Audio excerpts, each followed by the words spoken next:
fuerza, mi roca y salvación. El Señor es mi fuerza, mi roca y salvación.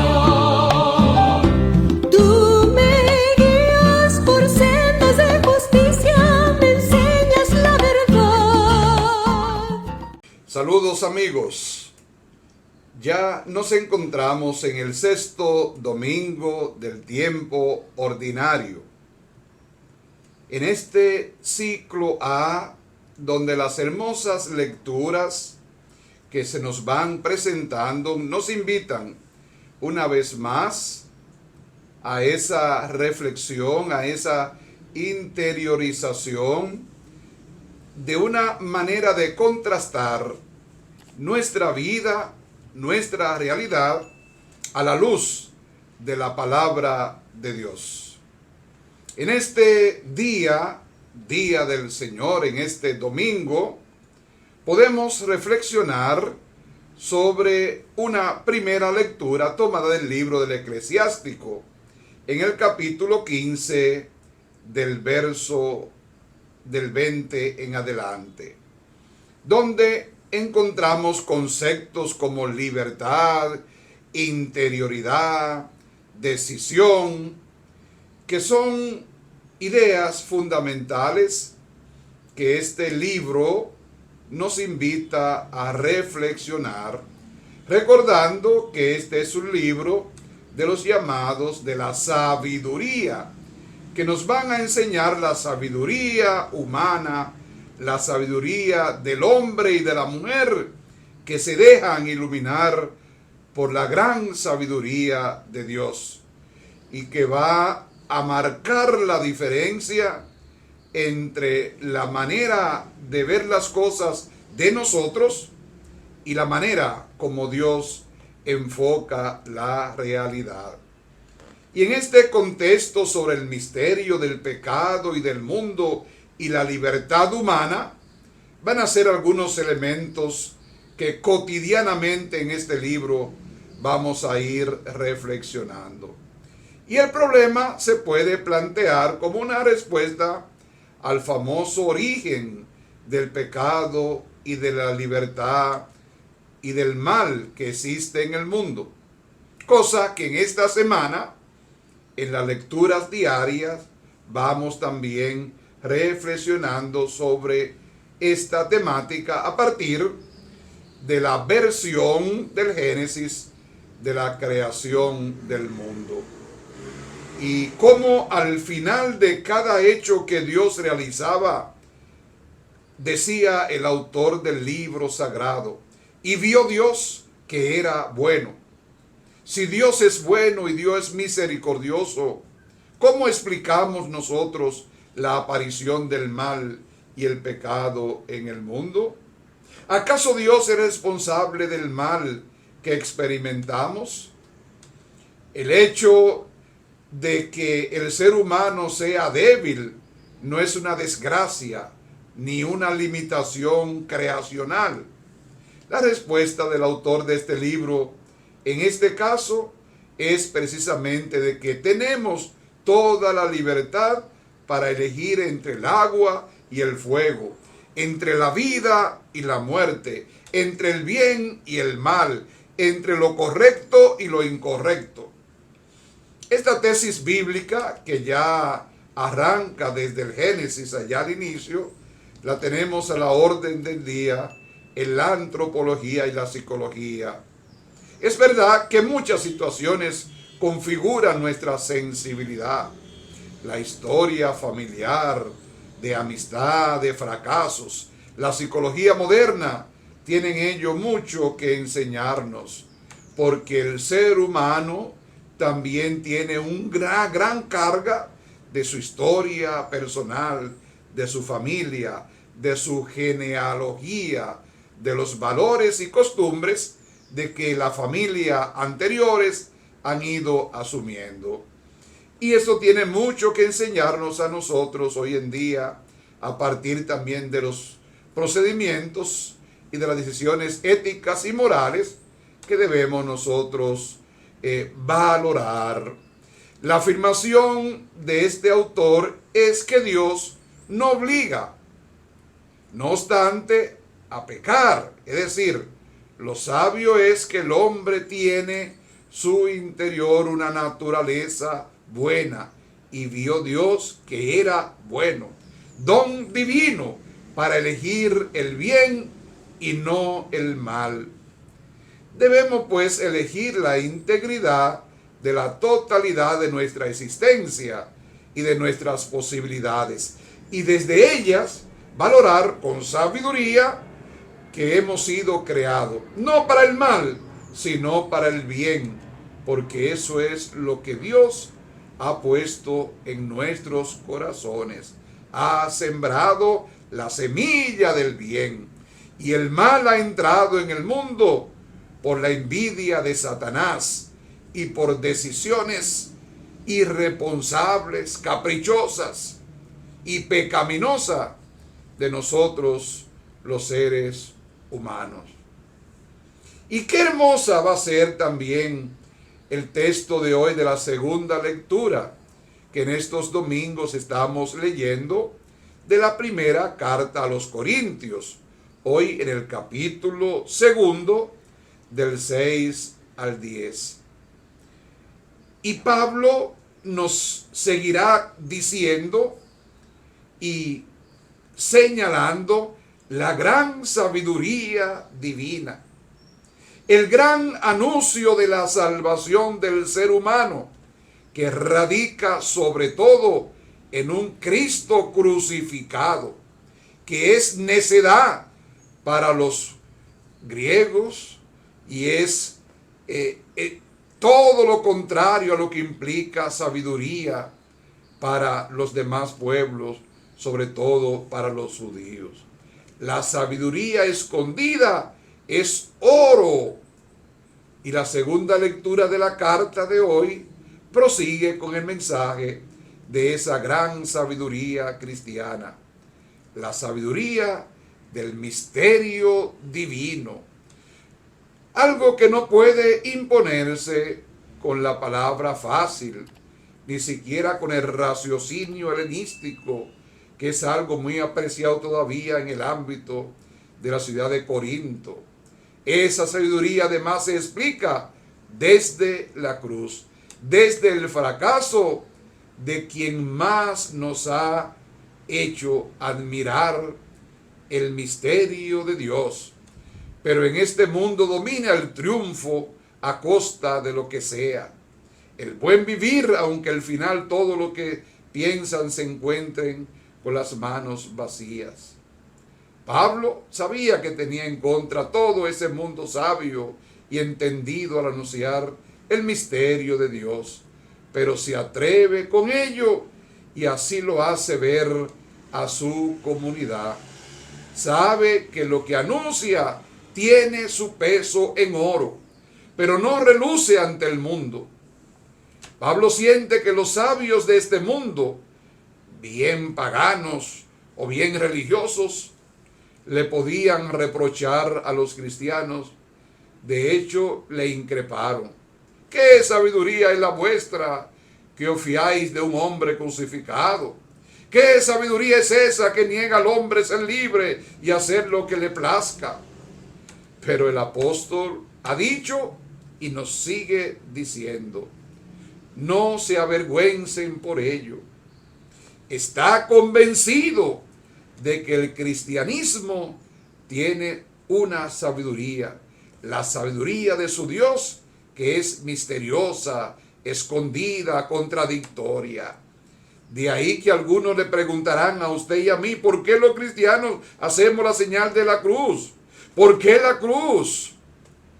Es que el argumento principal presentado por Pablo en esa comunidad de Corinto y en otras fue esa: vengo a anunciarle a un Cristo crucificado, pero un Cristo que además es glorioso, pero es el mismo. El glorioso fue el mismo que fue crucificado. Por eso es importante encontrar en ese signo de amor y de entrega que construye en el mundo relaciones, que no es el poder, el dinero, ni la fuerza, sino en dar a lo que no tienen posibilidad, ser algo, ser personas, tener una dignidad aunque no tenga mucho conocimiento. No es una sabiduría que se fundamenta en especulaciones, en filosofía, en decires, en pensares, sino aquella que hace posible el Espíritu de Dios para el que no están dotados todos los hijos de Dios. Qué hermoso este mensaje paulino de hoy. Y en el Evangelio de Mateo que leemos en este ciclo A, seguimos degustando ese hermoso y céntrico capítulo 5 del Evangelio de este autor. El núcleo principal del Evangelio de Mateo es ese capítulo 5, específicamente el 5, el 6 y el 7. El sermón de la montaña, el sermón del monte, la bienaventuranza, que en estos domingos precedentes hemos reflexionado sobre ello, y que el domingo pasado, el domingo quinto, nos invitaba a ser sal y luz del mundo. Hoy leemos en ese capítulo 5, del 17 al 37, la alternativa de Jesús a la ley con el Evangelio de hoy. Nos introducimos en la dinámica de las antítesis, que quiere poner de manifiesto la justicia cristiana frente a la justicia del judaísmo, que Jesús combate con la pretensión de dejar muchas cosas obsoletas. Es la misma relación que Pablo del crucificado, de la sabiduría de este mundo y de la sabiduría de Dios.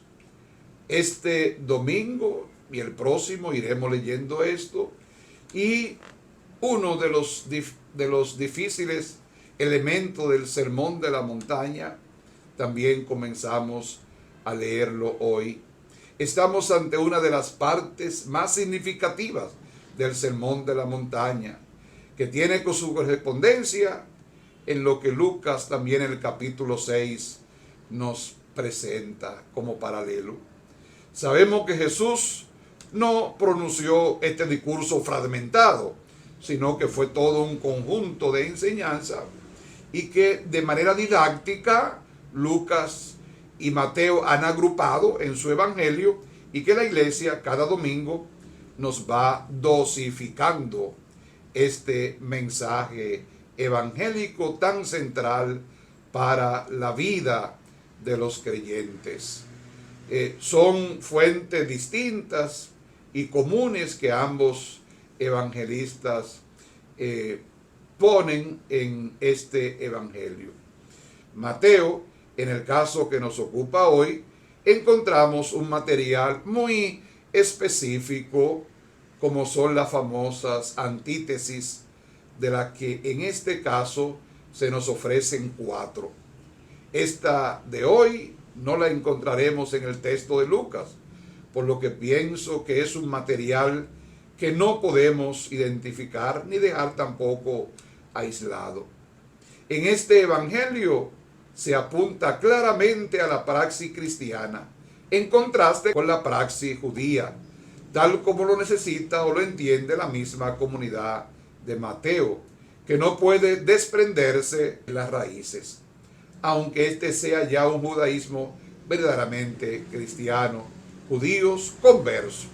Todo comienza a ser difícil en nuestro evangelio si nos aceptamos a leer bien Mateo 5, 17, con los elementos que se componen, los verbos de anular, de plenitud, e incluso la significación exacta de la ley y de sus preceptos. La discusión es de todo proverbial, inacabada, e incluso la podemos ver como hasta patológica, tanto en la Reforma como en el catolicismo, en su confrontación con el mismo judaísmo rabínico. Los comentarios a nuestro texto y contexto nos llevan muy lejos y debemos tal vez renunciar a ello y centrarnos hoy simplemente en estas antítesis. Pero de alguna manera estas antítesis irán poco a poco subiendo un peldaño hasta la última sobre el amor a los enemigos, que es más radical. No obstante, las 5 anteriores son también en su exigencia un elemento importante para nosotros y que podemos distinguir entre ellos lo grave, sino y lo más importante, que apunta a una propuesta de radicalidad y de exigencia que Mateo asume con decisión para su comunidad judeo-cristiana. Es ahí donde debemos centrar la plenitud de la ley y los profetas. El sermón de Jesús para Mateo es un imperativo y una exigencia que no queda simplemente en una praxis jurídica ritual, ni incluso solo moral, aunque no esté descartado por principio. Esta exigencia se inserta en la historia del pueblo, que es un pueblo que debe ser fiel a Dios, y por ello se habla de plenitud. La ley y los profetas, los dos elementos principales que había en la Biblia, entre comillas, o en la lectura de la revelación en la antigüedad. La ley atribuida a Moisés y los profetas, sobre todo con Elías a la cabeza.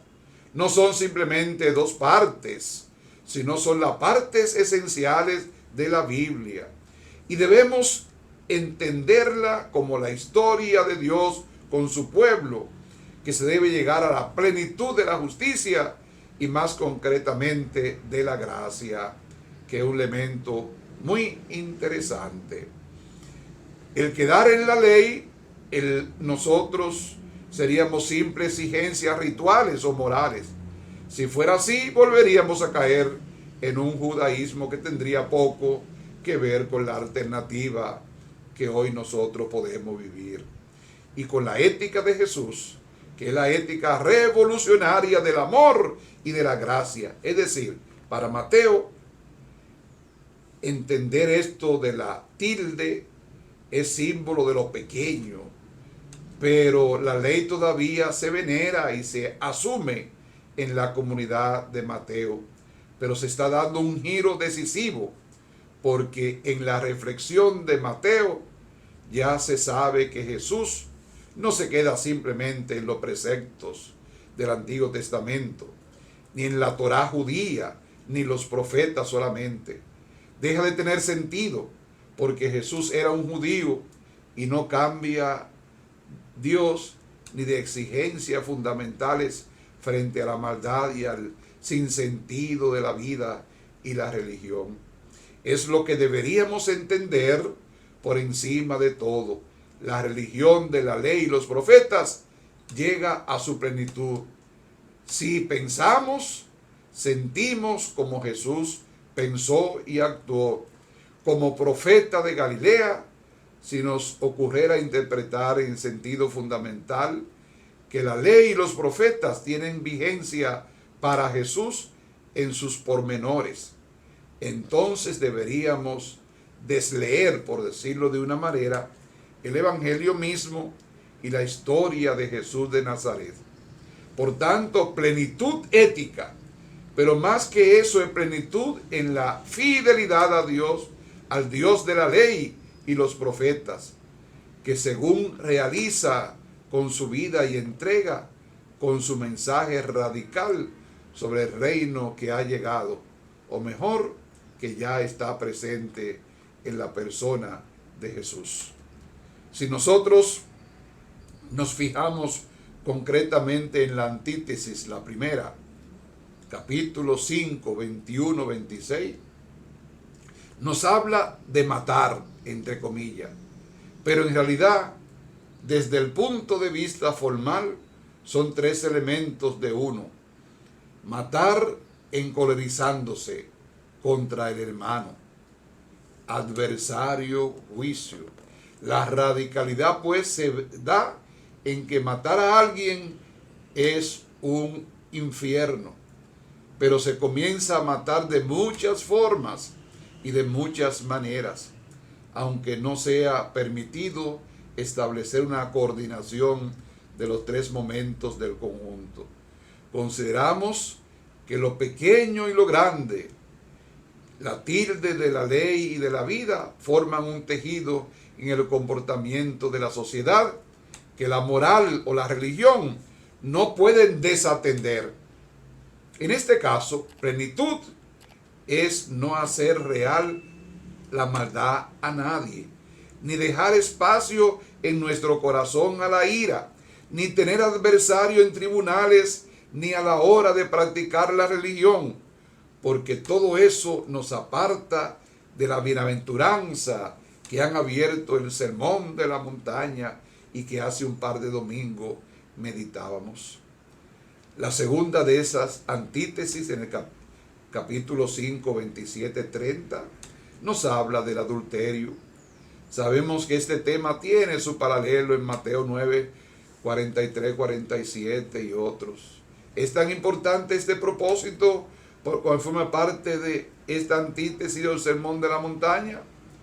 También aquí se concatenan tres elementos formales: adulterio, concupiscencia, el ojo que se escandaliza y la mano.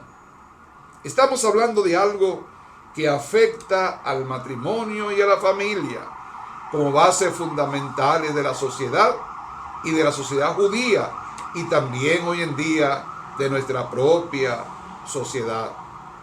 Entre otras razones, porque el matrimonio es casi una obligación para un judío, y eso que Jesús con absoluta seguridad no decidió casarse por dedicar su vida al anuncio del reino de Dios. En una sociedad de relaciones familiares, el adulterio es un atentado a lo más esencial de la familia judía y también hoy en día a nuestras familias. Adulterio, que es infidelidades de uno y de otro o de los dos. Pero no solamente consiste en hacer, sino en apetecer, en buscar, en provocar, en tentar y buscar las posibilidades. Cosa que no hubiera sucedido para la cultura polígamas, por ejemplo, si estuviéramos en otro contexto que no fuera el tradicional judío.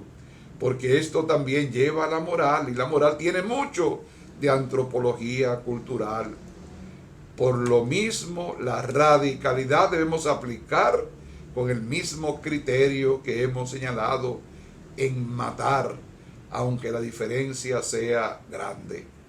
Para una ética simplemente natural, no estamos hablando de la perspectiva de Jesús. Se trata de radicalizar algo sagrado en el mundo familiar judío, pero hay más desde el punto de vista de Jesús. Su amor por los pequeños, por la mujer, por los que no cuentan. En la praxis judía, los que habían sido casados en adulterio podrían ser condenados a muerte por la lapidación, pero sobre todo era la mujer. Y por eso Jesús le da importancia al ser humano, al hombre y a la mujer, pero reivindica también el valor original de la mujer. No es solamente para uno, no es solamente la adúltera, hay también el adúltero. No es solamente la mujer que es infiel, es el hombre que es infiel a su compromiso, porque ambos son iguales en dignidad ante Dios y ante la justicia. A veces razones de interpretaciones para no verlo desde esta perspectiva, pero quizás porque los varones siempre encuentran su privilegio. Jesús quiere enfatizar este elemento también tan importante de uno y de otro. Y aplicar aquí esta hermenéutica es la que pide que la mujer no sea solamente objeto de deseo, sino persona que es igual que los varones. madre de sus hijos, como lo es el varón padre de sus hijos. Es una radicalidad de mente y de corazón lo que se nos pide. Pues para el hombre y para la mujer, una radicalidad de relaciones, no simplemente sexuales, sino de respeto mutuo, de consideración, de integración social y religiosa, y a todos los efectos. Para ello, sacar, arrojar, cortar ojos y manos no es más que un simbolismo para exigir la purificación del corazón por la llegada del reino de Dios, donde el hombre y la mujer se deben amar de verdad, más allá de lo erótico, más allá simplemente de la atracción física, afectiva, sexual. Y una tercera antítesis que encontramos en el verso 31 al 32 es sobre el divorcio. Es toda una consecuencia de lo anterior. El tema lo encontramos también en Mateo 19 y en Marcos 10, 11 y Lucas 16, 18. Desde luego que hay diferencia de formulación y no está aquí aclarar la fuente que han usado nuestros evangelistas, aunque muchos se inclinan por elementos comunes. ¿Por qué prohíbe esta antítesis que nadie se case con una repudiada? Si la mujer ha obtenido la liberación del repudio, se debería entender que está libre. El tema del divorcio de Deuteronomio 24:1 viene aquí como regulado o justificado por el caso famoso que allá se encuentra. Algunos autores piensan que el término que usa Jesús no se debe entender como una excepción, sino un sentido inclusivo. Por eso es importante, esta antítesis no parece estar en la línea radical de los dos anteriores. Es una concepción de la escuela de Mateo por respeto a la traducción del judaísmo rabínico. El tema ha sido muy discutido por los entendidos, pero es importante que esta antítesis debemos afirmar que la radicalidad existe, que es el divorcio no puede quedar como algo trivial, sino que es un atentado contra el amor. Pero el texto no quiere decir más esa expresión. El divorcio no es permitido porque es un atentado a la mujer, ya que las escuelas rabínicas se dejaban claro su pretensión de que el hombre era quien tenía el privilegio en el acta de divorcio, aunque está formulado de forma un tanto jurídica. La exigencia de exponer a un varón al adulterio por casarse con una mujer repudiada está en la línea radical de cómo han sido construida la antítesis. En todo caso, en esta se da una crítica contra el derecho del divorcio, porque el divorcio es romper el amor familiar para hombre y para mujer. Pero si nos fijamos bien, no es la mujer la causante del adulterio, sino el hombre que repudia y el hombre que se casa con una repudiada. Son los varones los que han hecho la ley de Deuteronomio 24:1 en su favor, y por eso el sermón de la montaña no acepta esa ruptura de amor familiar de la fuente en contra de la voluntad de Dios. Pero si nos atreviéramos a darle un sentido concreto, aunque no inclusivo, a este mensaje de Jesús, entendido como una imposibilidad de seguir manteniendo el matrimonio cuando es un infierno el desamor, entonces seguiríamos la excepción de la escuela de Mateo y podríamos incluso defender que la situación puede ser el maltrato a uno de los cónyuges o a los hijos. Esto no se contradice. Tal vez en pensamiento de Jesús, según tenemos en Marcos 19:11 y en Lucas 16:18, el pensamiento de Jesús o de la comunidad cristiana primitiva era el divorcio, el repudio de la mujer. Es un atentado contra el amor verdadero que no puede sostenerse ni siquiera en el precepto de la Torá. Por eso es tan importante señalar la posible debilidad de la mujer, donde Jesús no acepta esa ley de los fuertes frente a los débiles. No es posible decir más al respecto, siendo el tema tan definido y de influencia tan señalada en las distintas confesiones cristianas. Cada matrimonio cristiano debe leer esta antítesis y las consecuencias pertinentes desde su conciencia personal y familiar. Y una cuarta antítesis nos habla del juramento.